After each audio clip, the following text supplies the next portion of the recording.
మహబూబ్ నగర్ జిల్లా మన్నెగూడ వాసులు నిద్రే మర్చిపోయారు. అదేం జబ్బు కాదు, భయం. చిరుతంటే వణుకు. తెలంగాణ జిల్లాలో పులులే కాదు, ఇప్పుడు చిరుతలు కూడా అడవి వదిలి ఊళ్ల మీద పడుతున్నాయి.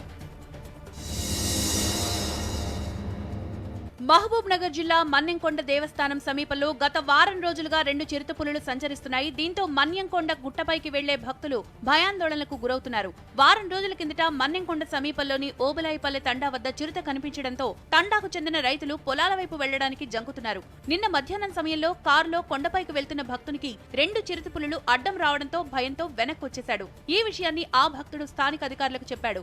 సమీప గ్రామానికి చెందిన ఓ అయ్యప్ప భక్తుడు నిన్న సాయంత్రం కొండపైకి దైవ దర్శనానికి వెళ్తుండగా చిరుతలను చూశానని చెప్తున్నాడు. చిరుత సంచార విషయం తెలుసుకున్న సమీప గ్రామస్తులు భయాందోళనకు గురవుతున్నారు.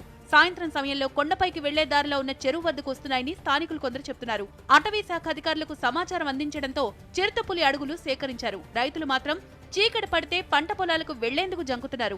అటవీ శాఖ అధికారులు స్పందించి చిరుతపులులను బంధించాలని స్థానికులు కోరుతున్నారు. అడవుల్లో ఉంటే సమస్య లేదు కానీ ఇలా జనాలు తిరిగే చోట క్రూర మృగాలు తిరుగుతుండడం కలకలం రేపుతోంది. అధికారులు వెంటనే చొరవ తీసుకోవాలని డిమాండ్స్ వస్తున్నాయి.